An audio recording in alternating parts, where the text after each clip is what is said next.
This past Saturday, Vem Miller was arrested outside the Trump rally in Coachella, California, for allegedly posing an assassination threat to Donald Trump. Now, the Riverside County Sheriff claimed that Miller had 2 loaded firearms in his possession and multiple fake passes, including a VIP pass and a press pass. But in a 75-minute Rumble video, Miller denied that he posed any threat to Trump. So here to discuss is Jason Buttrill. He's the head researcher for the Glenn Beck program. So, Jason, when we look at this quote-unquote assassination attempt, it doesn't look like the others. Would we even count this? Does this really ring true as an assassination attempt? Well, it sounds to me like a classic case of the California statute of inconveniently having a firearm. There is a Second Amendment in this country. That's what it appears to me. I think the guy came from Nevada, right? And it's not out of the realm of possibility at all for someone just to not to know that some reason when you pass that state line, all of a sudden your Second Amendment rights don't exist. With the first time I got a gun in the state of California, I was working in a private security company. And when you buy the gun at the gun store, it was required at that time for them to give you a pamphlet that said how to own a firearm in California and not go to jail. Seriously, I was like, where did I move to? This is absolutely insane.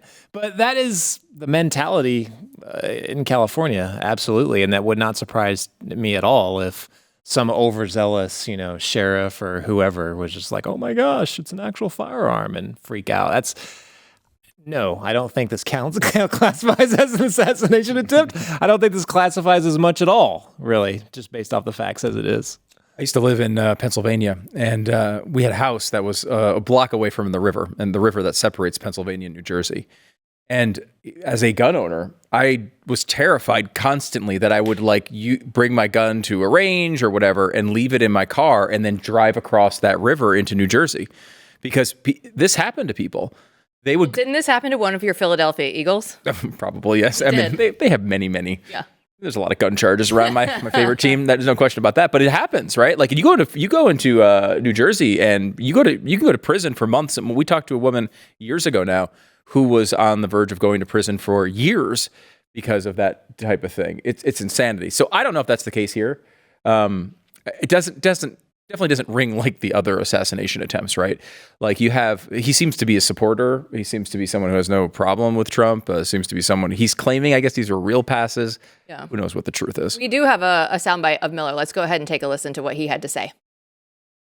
I don't know ever in the history of humankind where there's been an individual like me that's rolled up and said, I have 2 firearms in my trunk, clearly indicating that I'm not there to cause any problems. I'm not there for anything nefarious. But nonetheless, this police officer felt threatened when he's the one with the firearm right then and there. But I complied with him. I complied with him because my impression of most Trump rallies was that the police officers there were respectful of the Constitution and appreciated that I was upfront about the lawful firearms within my car. So, Jason, is that in line with what you think it should sound like, at least, if he wasn't there to cause any harm? What it sounds like to me. I mean, yeah, I think it's, if you have, he says multiple firearms, he probably had a pistol and a shotgun. I think that might've been what it was. I don't know. But in the state of California, that's a whole lot different than if I'm cruising around Fort Worth and a cop pulls me over and I'm like, oh yeah, I got a shotgun and a pistol in his trunk. And he's like, yeah, who doesn't? You know what I mean? So that's not out of the realm of possibility that the cop was just like, this just seems kind of weird because they're just not used to that over there. But yeah, this guy, there are multiple people were tweeting saying that, hey, we know about this one of the organizations that he's with. He's pro MAGA, he's pro Trump. This is not a profile of an assassination attempt in the slightest. Now, I don't know if circumstances were different. Let's say it was a rabid far left, person. If we did know that the passes that he was trying to pan off, as legitimate were not legitimate, And he did have, things might be different, but I'm not seeing that at all in this case. But again, I'm sure it's the situation is fiery, right? I mean, anywhere you go, even to play devil's advocate on the side of law enforcement, this is not a normal time. We are divided like we have never been divided, and more people are willing to go to those extremes. So, the police are on another level, I think, on making sure that it's not they're not the police department or the sheriff's department in these locations that dropped the ball, that, didn't listen to the warnings. And if anything, I hope they're learning from some of those mistakes, and they are. They just have to make sure that they're not overstepping, boundaries in some of these areas. Well, Jason, I want to change topics because I'm looking at your shirt right now and it says Harley Davidson Jerusalem on it. And I know that you were just over there, and we've recently seen, I think it was 4 Israelis killed, 60 injured. Everything is just still escalating from October 7th last year. So what did you see while you were over there?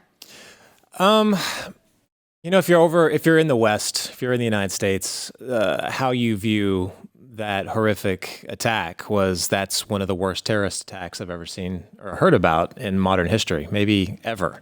The brutality, everything, just insane. And but that's how we see it, is that we class that as a terror attack. Well, they see it not only as that, but that was, more importantly, day one of the war. They see themselves, and I think as they should, as a country at war. And it involves, talked to multiple people about how, they captured documents inside Gaza after they went into Gaza, and also captured documents on some of the Hamas terrorists when they entered into Israel. And this was a multi-pronged attack. This was an attack that was supposed to come from Gaza. It was an attack that was supposed to come from Hezbollah in the north of Israel, come down that way. And it was supposed to coincide with an Iranian missile attack, their proxies, other Arabs within Israel were supposed to rise up in places like the West Bank. This was a plan, very well thought out, but Hamas looks to be like they just jumped the ball. Like they jumped the gun. They just went off when they shouldn't have done it, and they should have waited. That's interesting. They should try to coordinate their communications better. I have a beeper company they can work with for that. Yeah. I think that would be helpful. Yeah, because they'll need that information. They need new ones now. They do. So moneymaker over there. But yeah, the beyond that, I was there for October 7th, so multiple different memorials were scheduled for that time, and it's just the impact hits you so much different. We heard stories. And you won't hear that, I think, from media. A lot of times I feel like they almost try to downplay it. You went to the actual site of the music festival. Yeah. That must have been incredible. That was, I mean, the figurative smell of death was still everywhere. So basically everywhere someone was gunned down, and there was, I think it was like around 300 people just in that location. They put up a placard of their picture all around where they fell, and you can just walk through that, and you could walk through there for multiple minutes going in one direction. Photograph, young people, older people. It was insane. And you could tell by the way they were positioned, like you could see where the masses scattered after the original attack went off, or some went off in the directions they shouldn't have. Some went off in directions toward one of the bomb shelters that are all over, Israel. And then there were multiple pictures just, posted outside the bomb shelters where they got slaughtered inside death was everywhere. It's you cannot, being someone from the West, I think even people that have grown up in Israel didn't think that something like that could happen. But evil's a very real thing. And these countries, they want to destroy Israel. They want to. That is the plan. They still have the plan. It's going on right now. As you said, there was how many different? 4 dead, 60 wounded. And that was today. Yeah. See, that's another thing. You don't hear about a lot of these attacks. A lot of the Western media will be in Tel Aviv. And after a while, you just don't listen to those, missile warnings. You just don't even listen to it. There'll be people training for decathlons and stuff on the beach. PR people just like suntanning on the beach. The security is so, effective around Tel Aviv that nothing ever really gets there. So you're kind of in a bubble. You're in actually a literal bubble right there. But rockets are constantly being fired from Hezbollah in the north, or Iran or Yemen, all over the place. It's happening every single day. We just don't hear about it. It's not going to stop. And I'm telling you, when I say they see they're in a war, they're going to finish that war. And whether that means waiting until the next administration comes in or seeing, kind of gauging what happens, they're going to invade more into Lebanon. They're going to attack Iran. It's just going to happen. So with that in mind, last question for you. Things continue to escalate. Nobody is out there really wanting to de-escalate worldwide, right? Just not even in just this region, but this is where the hotbed is right now. How close do you think that we are to a potential like World War III scenario? That's a tough one. So it all depends on alliances and who wants to make do on a lot of those alliances. So Iran has a relationship with Russia. We know they supply drones to Russia to use in Ukraine. I don't see it in Russia's interest or, like, say, China's interest to get too involved in something like this. Something that would break out into a more global conflict if, let's just say, Israel says, okay, we're striking the nuclear sites in Iran, we're striking their oil fields. That's kind of like the red light that goes off. We're like, okay, now we're in a wider regional war. What I would be most concerned about at that point would be Iran shutting down global oil production. So two Strait of Hormuz and the Bab el-Mandeb Strait that goes down to the Suez Canal. That is one of their holy crap buttons that they can push to send the entire world upside down. Now, if we say, even if it's Trump is president at the time, and he wants to keep us out of that, which he could say, we're not going to attack Iran. We're just going to defend Israel if Israel's like, barraged or whatever, or overwhelmed. He won't be able to not respond. We won't be able to. He'll have to respond if they close those two straits down, and we're in it. And then we'll see how far it goes. Jason, last one from me. I keep hearing this, that our administration is saying they will not back Israel if they hit the their oil production facilities or their nuclear facilities.